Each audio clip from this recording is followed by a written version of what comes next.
Hari ini saya akan menyampaikan firman Tuhan tentang kunci bertahan di tengah ujian. Saya percaya bahwa kita nggak bisa berkata bahwa ikut Tuhan selalu mudah. Tapi kita percaya apapun yang kita hadapi, Tuhan pasti memberikan kekuatan dan jalan keluar. Katakan amin. Bagaimana supaya kita nggak goyah, nggak lemah dalam menghadapi ujian, masalah dalam kehidupan? Saya ingin share yang pertama. Berpeganglah hanya kepada firman Tuhan. Berpeganglah kepada kebenaran firman Tuhan. Jadikan firman Tuhan satu-satunya fondasi dalam kehidupan kita dan dalam mengambil keputusan.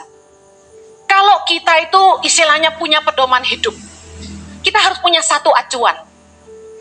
Acuan hidup orang percaya haruslah firman Tuhan. Gak boleh ada yang lain. Dengar baik. Yesus ngajarin kita dalam Matius 7 tentang dua macam dasar. Saya ingin baca ayat 24 sampai 25 saja. Saudara tahu yang seterusnya. Setiap orang yang mendengar perkataanku ini dan melakukannya, ia sama dengan orang yang bijaksana yang mendirikan rumahnya di atas batu. Ayat 25. Kemudian turunlah hujan dan datanglah banjir, lalu angin melanda rumah itu, tetapi rumah itu tidak rubuh sebab didirikan di atas batu.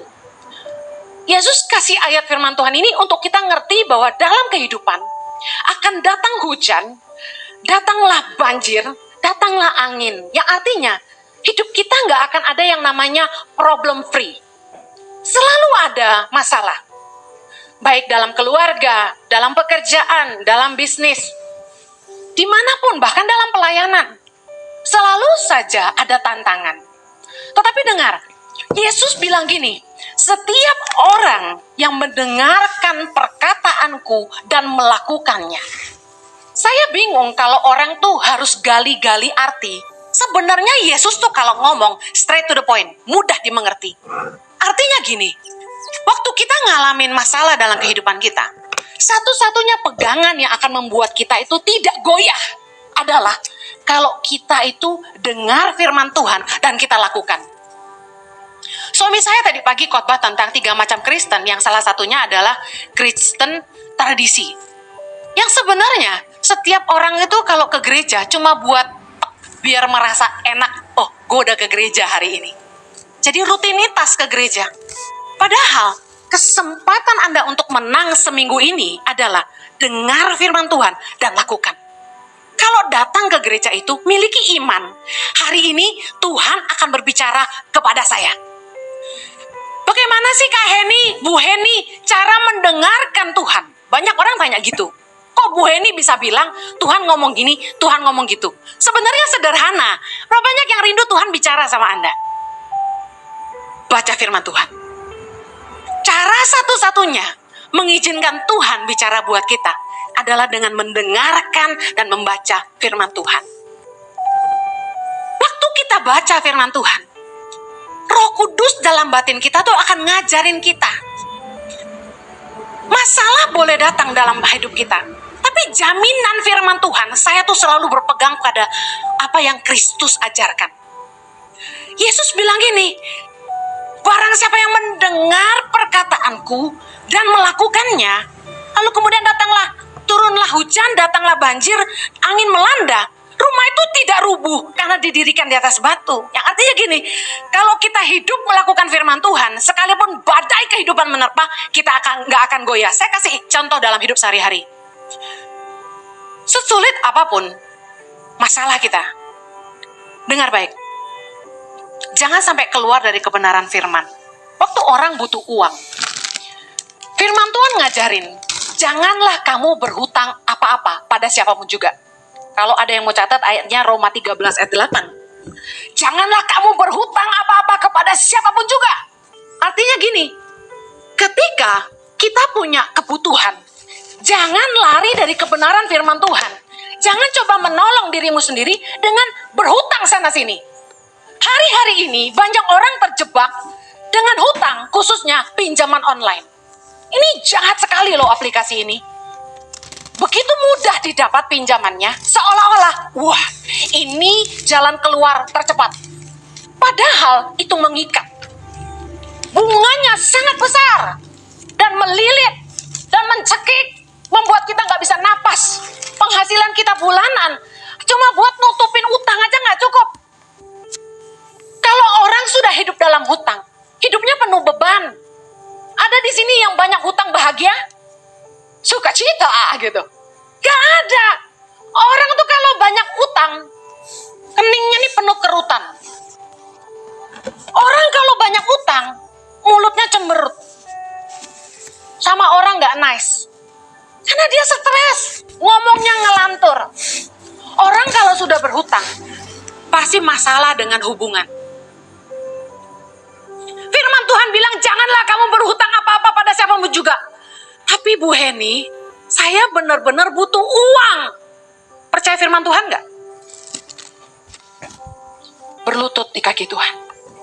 Firman-Mu berkata, barang siapa mendengar firman-Mu dan melakukannya, kalau hujan, angin, hujan, banjir datang, dia tidak akan goyah. Tuhan, aku butuh uang. Tapi aku mau pegang firman-Mu, aku gak mau ngutang.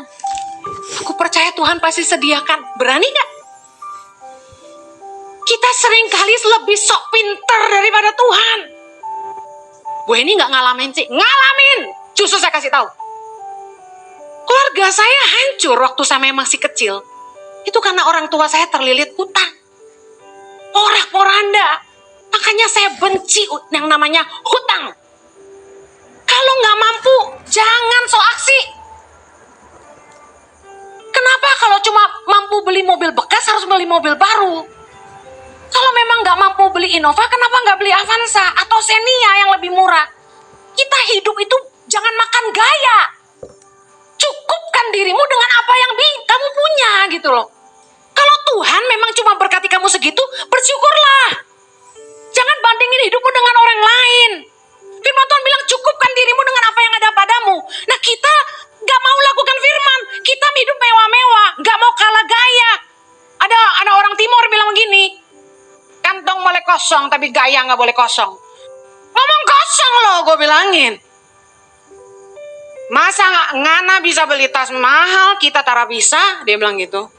Kita bilang ngana jual apa? Ngana jual lemper baru ngana mau beli tas. Itu mau jual lemper berapa truk? Sudah, orang jual tambang emas. Dia jauh lebih dari kita, ngapain kita bandingin diri sama dia? Orang yang bahagia itu bukan orang kaya, saya kasih tahu. Orang yang bahagia itu orang yang bisa berkata apa adanya. Cukup. Cukup. Ibu-ibu yang punya suami nggak kaya, saya tanya, kalau Anda kawin sama yang lebih kaya, Anda jamin Anda lebih bahagia? Katakan sama-sama, belum tentu. Teman saya banyak yang nikah sama cowok yang lebih kaya daripada suami saya. Kami bukan orang kaya, tapi kami bahagia. Karena kita cukupin apa adanya. Bayangin ya, saya kasih contoh. Rumah tangga gimana mau bahagia kalau istri selalu bilang gini, Koko lu bisa beliin istrinya tas Gucci. Koko lu bisa beliin istrinya berlian 2 karat. Nah, gede loh 2 karat itu. Jari lu kecil apa gede gitu kan. Bandingin, tuh adikmu tuh bisa bawa istrinya ke luar negeri. Ada lagi istri-istri yang bandingin tuh. Lu lihat tuh adik lu tuh bisa bawa keluarganya ke Eropa. Tuh lihat tuh adik lu tuh bisa bawa keluarganya ke Israel ikut Pak Jojo. Lu mah apa? Hei, terjadilah sesuai dengan imanmu. Punya iman dong, jangan ngeluh. Amin. Ngomong tuh penuh berkat. Pilihan kita tuh cuma 2, berkat atau kutuk yang keluar dari mulut kita. Udah pegang firman Tuhan. Saya berkati suami saya terus. Jojo, kebajikan dan kemurahan Tuhan akan mengikuti kamu seumur hidup kamu. Gitu dong. Jangan bilang, Koko gue udah bawa bininya ke Paris 3 kali. Lu baru sekali, itu pun gratis gitu. Gak gitu dong. Udah pegang firman Tuhan aja. Firman Tuhan bilang, kita nggak boleh jadi penanggung hutang. Ayatnya di mana? Banyak, tapi saya baca satu. Amsal 22 ayat 26. Jangan engkau termasuk orang yang membuat persetujuan dan yang menjadi penanggung hutang. Ada satu cerita. Orang ini meminjamkan kartu kreditnya kepada temannya. Temannya pakai kartu kredit temannya ini untuk ambil dana dana tunai. Lalu apa yang terjadi? Temennya kabur. Temen kerja bareng loh. Ini yang ngomong gini ke kita udah 3 orang ya. Terus saya bilang, kenapa kamu pinjemin kartu kreditmu ke temenmu? Why? Demi persahabatan. Hei, saya kasih tahu, firman Tuhan bilang jangan jadi penanggung hutang. Lakukan firman Tuhan, kita akan terhindar dari masalah. Amin. Saya buktikan kebenaran firman Tuhan udah bilang jangan jadi penanggung hutang. Lu so heroik bantuin orang.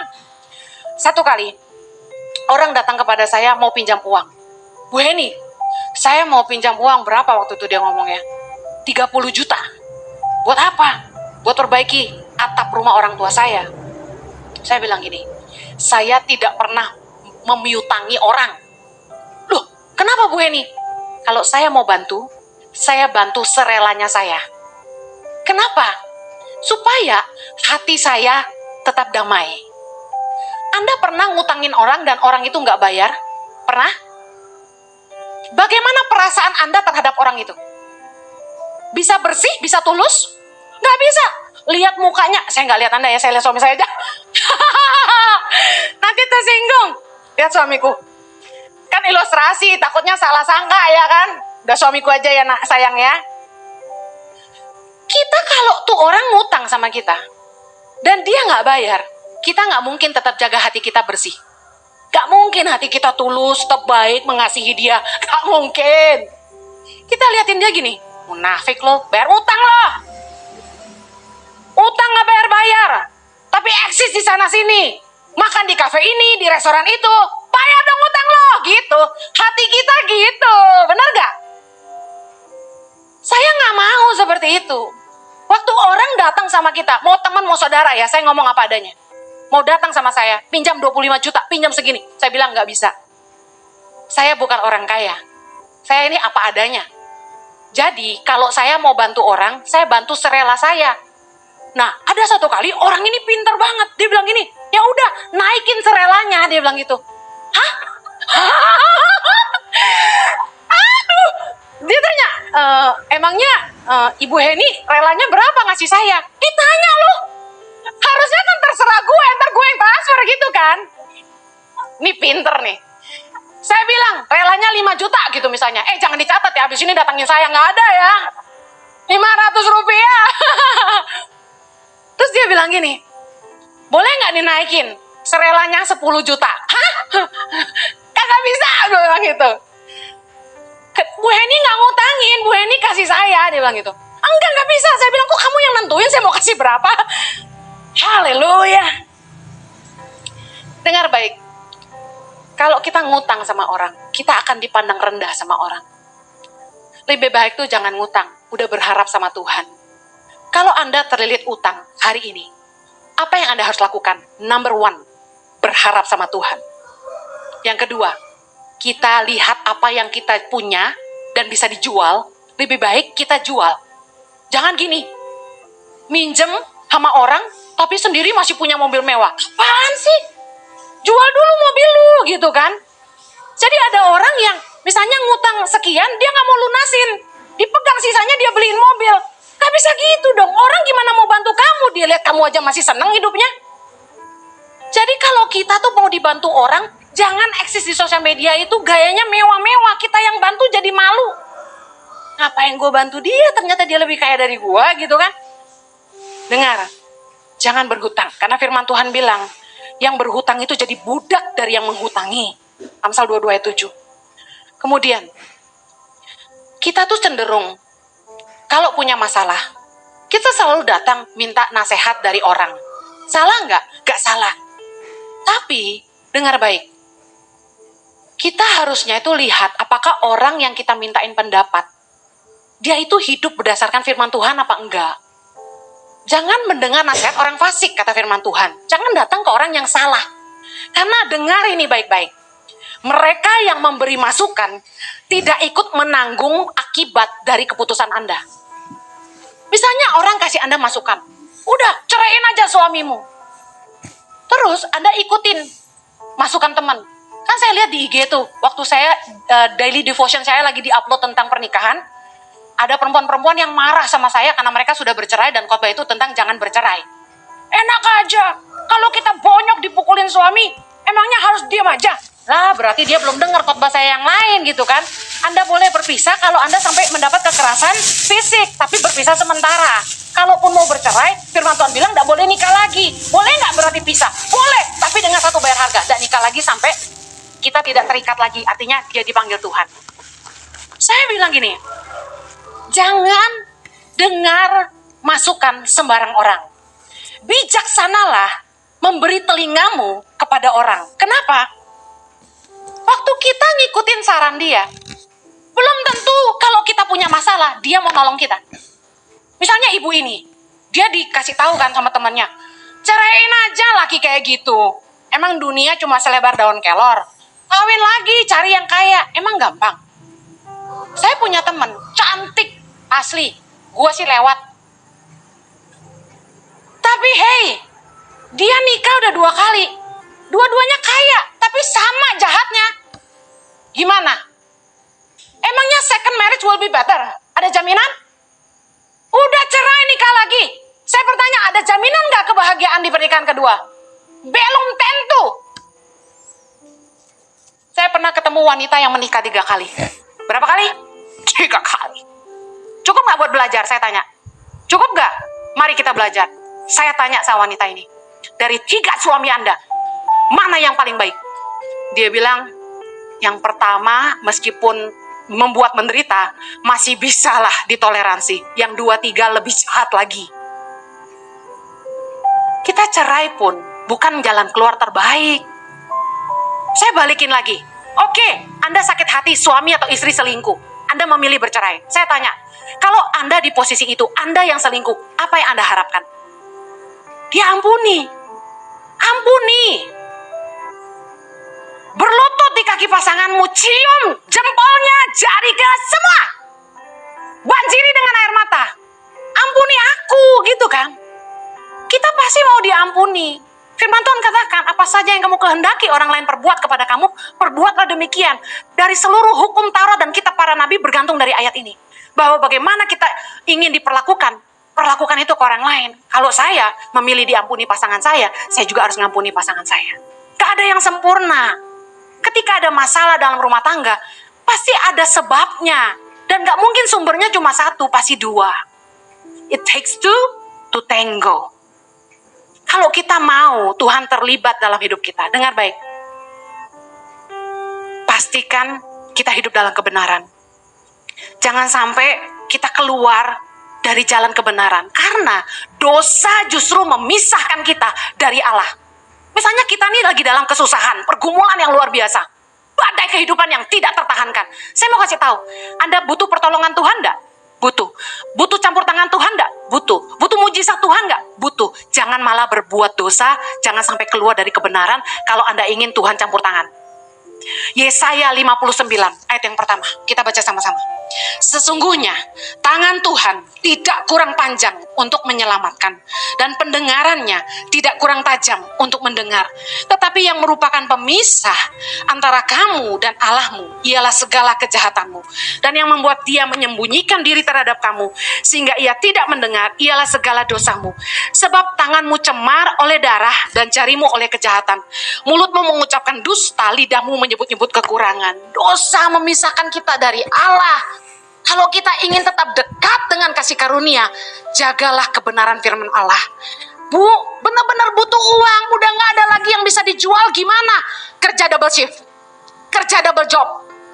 Dengar baik, cium kaki orang yang engkau hutangi kalau perlu, dan minta kesempatan perpanjangan waktu. Minta keringanan, datang ke bank. Saya gak punya uang, saya gak bisa bayar. Kalau bank mau tetap saya lunasi, kasih saya perpanjangan waktu. Contoh, harus due bayar akhir bulan ini. Gak punya uang gimana? Mau penjarakan saya, tambah hutangnya gak dibayar. Gitu aja datang ke bank. Kalau mau saya bayar, kasih saya perpanjangan waktu. Berapa lama? Mereka akan tantang. Hitung baik-baik. Butuh 5 tahun. Bunga akan tetap berjalan. Karena secara hukum OJK itu gak bisa dihilangkan. Tapi paling gak kita beroleh keringanan cicilan bulanan. Nah, dari pihak kita, pegang omongan. Jadi orang yang bisa dipercaya. Bayar cicilannya. Kemudian kerja keras. Kalau perlu, kerja pagi siang malam untuk melunasi hutangmu. Jangan sampai matamu tertidur sampai hutangmu lunas. Istirahat dong Bu Heni, boleh dong. Tapi kurangi main-mainmu, kerja keraslah. Amen. Saya percaya berkat Tuhan pasti mengikuti kamu. Mujizat Tuhan pasti tersedia bagi kamu. Katakan amin. Haleluya. Kalau kita sampai berbuat dosa, saya mau kasih tahu, Tuhan malah tidak akan bela kita. Karena kita tidak mungkin memperalat Tuhan dalam tanda kutip untuk terlibat dalam kejahatan kita. Misalnya, ada satu direktur. Dia ngelamar kerja di sebuah perusahaan besar. Dia tulis di CV-nya, di resume-nya, bahwa dia tuh ex-direktur di perusahaan sebelumnya. Padahal di perusahaan itu dulunya dia cuma manajer. Bayangin, berani ya. Bikin CV palsu. Kemudian dia kerja sama perusahaan ini, baru 1 bulan dipecat. Diusir keluar dari fasilitas rumah, gaji 100 juta, diusir. Kenapa? Nipu. Dia nggak becus. Mari jangan sampai kita berdusta, jangan sampai kita nipu. Kerja keraslah. Orang yang bisa dipercaya dekat dengan berkat Allah. Amin. Yang kedua, bagaimana kita kuat menghadapi ujian? Mendekatlah kepada Tuhan. Ada orang yang justru di masa susah, saking kecewanya, itu bilang sama saya gini, percuma saya doa, Tuhan gak jawab-jawab. Ibu jangan suruh saya baca firman, saya udah tahu semua isi Alkitab, dia bilang gitu. Saya doa Tuhan gak jawab, udah capek saya, dia bilang. Bertahun-tahun saya berdoa, gak ada jalan keluar. Akhirnya dia menjauh dari Tuhan. Dia jadi pahit sama Tuhan. Nah, saya kasih tahu, kalau masalah tuh berkepanjangan, jangan marah sama Tuhan. Tapi coba duduk tenang dan pikirkan, salahnya di mana. Pasti ada sebabnya. Contoh, Tuhan izinkan proses dalam hidup kita. Pastor Jojo tadi bicara dengan luar biasa. Yang pertama, supaya kita bertobat. Kita udah tobat belum? Kenapa masalah kita nggak kelar-kelar? Karena kita nggak tobat-tobat. Kalau masalah ingin cepat selesai, kita harus cepat bertobat. Yang kedua, untuk membentuk kita. Nah, apa sih pembentukan Tuhan? Contoh, kita sombong. Kita kalau ngomong tinggi, selalu mandang rendah orang lain. Nah, kenapa proses gak kelar-kelar? Lu sombong sih, udah kere, sombong lagi. Ada loh tipe-tipe orang yang dia butuh bantuan kita, tapi kalau dikasih tahu sok pintar. Nah, ini orang sombong. Mau dibantu tapi susah dikasih tahu. Ada kan tipe-tipe begitu? Ada orang yang datang sama kami mau pinjam uang. Saya tanya, untuk apa? Dia bilang gini, ya urusan pribadi saya dong, ya cari sendirilah. Lu mau dibantu susah dikasih tahu. Jangan bantu orang yang begitu, buang waktu. Problem kita nggak akan selesai kalau kita nggak mau berubah. Karena proses datang untuk membuat kita bertobat, yang kedua untuk membentuk karakter kita, yang ketiga apa sayang? Lupa aku tadi. Untuk membuat kita seperti Kristus ya, lebih kreatif. Masalah itu bukan pertanda orang itu jauh dari Allah ya. Mari kita lihat ayatnya, Yohanes 15. Yohanes 15, pokok anggur yang benar, ayat yang pertama dan kedua. Kita baca sama-sama. Akulah pokok anggur yang benar, dan Bapakulah pengusahanya. Setiap ranting padaku yang tidak berbuah, dipotongnya. Dan setiap ranting yang berbuah, dibersihkannya, supaya ia lebih banyak berbuah. Lihat baik, mereka yang tinggal di dalam Kristus, tidak berbuah itu dipotong. Berarti akan hidup kita kalau tidak berguna, Tuhan akan izinkan hidup kita diproses supaya hidup kita jadi berguna. Bisa paham ya? Kita yang malas, biasanya pertolongan dari orang sekitar kita itu dipangkas sama Tuhan. Orang yang kita andalkan itu mengecewakan kita. Supaya apa? Supaya kita berbuah. Apalagi, orang tinggal dalam Tuhan, artinya dia dekat dengan Tuhan. Sudah berbuah pun masih dibersihkan. Kenapa? Supaya kita nggak tinggi hati. Supaya kita tetap mengandalkan Tuhan. Supaya kita berbuah lebih lagi. Waktu Tuhan pakai saya, Tuhan proses saya. Waktu ada peninggian dari Tuhan, ada perendahan dari orang lain yang Tuhan izinkan terjadi dalam hidup saya. Supaya saya ingat, bukan saya, tapi Tuhan. Waktu Marlon nyanyi lagu itu, saya tuh nangis terus, karena lagu ini tuh selalu bagi saya, ini hati saya buat Tuhan. Bahwa satu-satunya yang saya andalkan tuh cuma Tuhan, gak ada yang lain. Saya gak punya apa-apa, dan saya gak punya orang lain selain Tuhan. Kalau Tuhan gak tolong saya gak bisa. Justru kalau kita sungguh-sungguh ngandalin Tuhan ya, kita gak bisa sombong. Justru kalau orang tuh sampai sombong, berarti dia gak ngandalin Tuhan, dia ngandalin dirinya sendiri. Kita berani bilang bahwa kita mampu tanpa Tuhan? Gak bisa. Jangan menghakimi orang-orang yang sedang ditimpa masalah. Wah lo, problem datang terus tuh. Nggak punya hubungan pribadi sama Tuhan ya. Nah lo, ditimpa masalah tuh. Kenapa tuh nggak punya keturunan? Nah, nggak diberkati sih. Kenapa perusahaannya susah? Nggak bayar perpuluhan ya? Dengar baik, jangan suka ngehakimin orang. Semua orang punya masalah, semua orang ngalamin proses. Tuhan itu mengizinkan masalah datang supaya hidup kita dibersihkan, supaya kita berbuah lebih banyak. Katakan amin. Amin. Kunci kita kuat dalam ujian adalah tetap tinggal di dalam Tuhan. Yohanes 15 ayat 4 berkata, tinggallah di dalam aku dan aku di dalam kamu, sama seperti ranting tidak dapat berbuah dari dirinya sendiri kalau ia tidak tinggal pada pokok anggur, demikian juga kamu tidak berbuah jikalau kamu tidak tinggal di dalam aku. Ayat 5, akulah pokok anggur dan kamulah ranting-rantingnya. Barang siapa tinggal di dalam aku dan aku di dalam dia, ia berbuah banyak, sebab di luar aku kamu tidak dapat berbuat apa-apa. Justru kalau lagi dilanda masalah, jangan meninggalkan Allah. Justru kita butuh Tuhan. Kenapa begitu? Karena Tuhan itu sumber hikmat dalam hidup kita. Tuhan itu yang memberikan kecakapan dalam hati kita. Saya percaya setiap kita diberi kemampuan oleh Tuhan untuk menyelesaikan masalah. Katakan amin. Saya percaya kalau kita mau ditolong Tuhan, jangan justru menghindar dari Tuhan. Tetap pegang Tuhan erat-erat. Apa yang terjadi ketika di tengah masalah kita tetap berpegang pada Tuhan? Saya katakan, di masa sulit pun kamu akan terus berbuah. Bayangin, di masa sulit, ketika kami berdua kesulitan, pandemi datang melanda, banyak partner tangan pengharapan yang meninggalkan tangan pengharapan karena mereka sendiri kesusahan. Kami nggak marah sama mereka, tapi kami malah berdoa buat mereka. Tapi apa yang terjadi? Di masa pandemi, Tuhan memakai kami untuk menolong lebih banyak orang, menolong lebih banyak anak-anak lewat program peduli sesama. Bahkan sekarang, kami memberikan beasiswa untuk anak-anak pedalaman yang cerdas, berintegritas, benar-benar takut akan Tuhan, dan karakternya baik, untuk menjadi guru-guru bagi Indonesia. Doakan kami, karena saya merenung terus.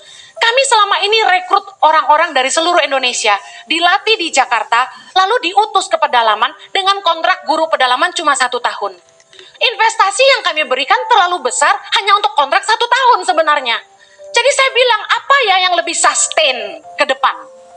Anak-anak ini yang harus dijadikan guru, supaya ketika kita sekolahkan, mereka kembali ke daerah mereka dan mencerdaskan anak-anak mereka. Saya mulai melangkah dengan iman, justru di masa sulit. Dan saya lihat penyertaan Tuhan yang luar biasa. Saya ingin katakan, kita buka gereja onsite ini, bukan karena kita pengen keruk uang lebih banyak. Nggak ada istilah seperti itu.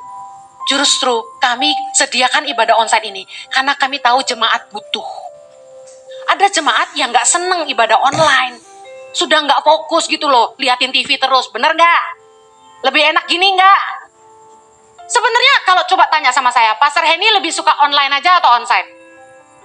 Lebih enak online, kenapa? Tapping, tayang, hari Minggu, bisa bangun siang. Bisa makan sama anak. Bisa kumpul keluarga, pagi-pagi nggak usah keramas. Tapi saya tahu ini kebutuhan. Nah, saya ingin kasih tahu gini, saya sangat bersyukur Anda nggak takut COVID terus tetap datang ke gereja. Puji Tuhan. Justru kalau suami saya ini luar biasa loh. Saya tuh waktu COVID tuh takut keluar, nggak mau keluar. Dia bilang gini, kamu kalau takut, nggak punya iman, kamu nggak akan bikin apa-apa. Kalau kita selalu takut, kita akan bikin apa-apa. Mari terus mendekat sama Tuhan. Anda datang ke gereja, saya mau kasih tahu, kedatanganmu nggak akan sia-sia. Anda nyembah, jiwamu disegarkan. Saya ngerti rasanya. Matius 11 ayat yang ke-6. Dan berbahagialah orang yang tidak menjadi kecewa dan menolak aku. Yesus bilang gitu. Yesus tahu waktu kita ngadapin masalah, kadang-kadang tuh saking tertekan dan tersesaknya, kita kadang-kadang udah kehilangan iman. Ini sebenarnya gue bakal punya anak gak sih gitu kan? Sebenarnya Tuhan bakal berkati gak sih? Gue rindu punya ini, gue rindu bisa begitu. Sebenarnya mungkin gak sih? Kadang-kadang kita tuh udah gak bisa lihat lagi mimpi kita tuh akan terjadi. Tapi dengar baik, jangan jadi kecewa dan menolak Tuhan. Amin. Engkau akan berbahagia, kata Yesus, kalau engkau tidak jadi kecewa dan menolak Dia. Percayalah Tuhan itu setia. Saya percaya Tuhan pasti sediakan jalan keluar. Saya ingin akhiri karena waktu yang terbatas. Di tengah masa sulit, tenang dan berdoa. Di tengah-tengah badai, tenangkan jiwa kita. Firman Tuhan berkata, kuasailah dirimu dan jadilah tenang supaya kamu dapat berdoa. Artinya gini, waktu keadaan kita sedang panik, masalah banyak. Kalau kita tidak tenang, jiwa kita nggak tenang, kita nggak bisa doa. Kita pasti sibuk cari jalan keluar. Waduh, telepon siapa ya? Siapa ya yang bisa bantu saya ya? Saya kasih tahu, jangan ngandelin orang kuat. Firman Tuhan berkata, dalam Mazmur 146 ayat yang ketiga, janganlah percaya kepada para bangsawan, kepada anak manusia yang tidak dapat memberikan keselamatan. Saya ini udah belajar, ngandalin orang-orang hebat yang berjanji tapi tidak pernah ditepati. Saya sama suami itu udah bolak-balik ketemu konglomerat di Indonesia, bukan gak pernah. Mereka janji, saya akan bantu kamu. Kamu kurang berapa setiap bulan? 1,5 M, telepon saya pasti bantu kamu. Kami tidak pernah telepon siapapun. Suami saya dikasih nomor telepon orang-orang yang terkenal di Indonesia. Disuruh bilang gini, Pak Jojo, butuh apa-apa, telepon saya. Kami tidak pernah telepon. Kenapa? Karena satu-satunya yang kami andalkan cuma Tuhan. Amin. Dengar baik. Jangan ngandalin teman, jangan ngandalin orang kuat. Teman itu justru kita temukan yang terbaik tuh di masa sulit. Siapakah mereka? Bukan orang-orang yang kita cari, tapi orang-orang yang tetap tinggal bersama kita ketika kita kesulitan. Mereka yang peduli sama kita. Salah satu tanda dari Tuhan untuk saya berhenti khotbah keliling adalah di masa pandemi. Tidak ada, bisa dibilang hampir tidak ada, hanya satu orang yang biasanya saya layani gereja-gerejanya. Itu telepon saya dan tanya, apakah kamu baik-baik? Bayangin, 15 tahun khotbah keliling gereja-gereja, kecil dan besar. Gembala-gembala itu harusnya jadi sahabat buat saya, karena saya khotbah setahun bisa 2-3 kali di gereja yang sama. Tapi waktu pandemi datang, mereka batalin pelayanan saya, tanpa kasih kabar sama sekali dan tidak pernah tanya bagaimana hidup saya. Mereka tahu saya hidup dengan iman. Saya sangat hargai cuma satu teman yang telepon saya. Apakah kamu baik-baik saja? Meskipun dia tidak bantu apa-apa, tapi saya hargai dia cuma sekedar telepon aja. Justru saat Anda sedang menghadapi masa sulit, izinkan Tuhan membuktikan siapa teman-teman terbaik. Amen.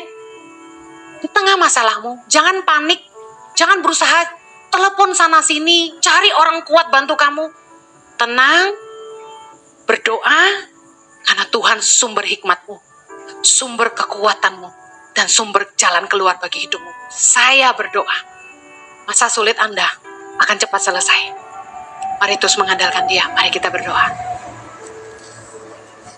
Yang punya beban di hadapan Tuhan, yuk angkat sama Tuhan. Engkaulah satu-satunya yang kami andalkan ya Tuhan. Kami ini gak mampu tanpamu. Mana pisah tanpamu. Terlalu berat. Kami butuh Tuhan. Kami butuh kekuatan Tuhan. Curahkan anugerah-Mu Tuhan. Kasih karunia-Mu yang memampukan kami. Kasih karunia-Mu Tuhan. Mari minta kasih karunia Tuhan. Kasih karunia adalah kekuatan untuk menanggung penderitaan. Minta sama Tuhan. Aku butuh kasih karunia-Mu Tuhan. Aku percaya Engkau pasti memberikan hikmat, kekuatan, jalan keluar. Tuhan sanggup mengubahkan masalah jadi berkat. Tuhan sanggup mengubahkan yang buruk jadi baik. Tuhan sanggup mengubahkan penyakit kami menjadi kesaksian yang mempermuliakan Tuhan. Kami berdoa Tuhan, Tuhan sediakan jalan keluar buat umat-Mu. Di dalam nama Yesus,